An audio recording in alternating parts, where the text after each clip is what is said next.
換季流鼻水同發燒，究竟係感冒定係流感？第一，睇引起病嘅病毒種類。流感係由流感病毒引起，而普通感冒多數係被病毒、冠狀病毒呢啲引起。第二，睇病徵。流感會高燒，燒到38.5度以上，成身骨痛又冇力。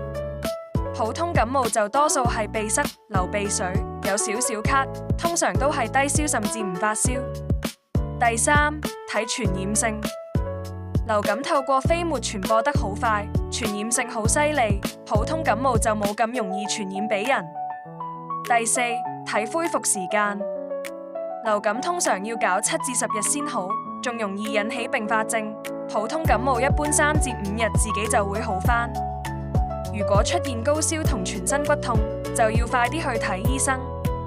平時記得通風同戴口罩，做好預防措施。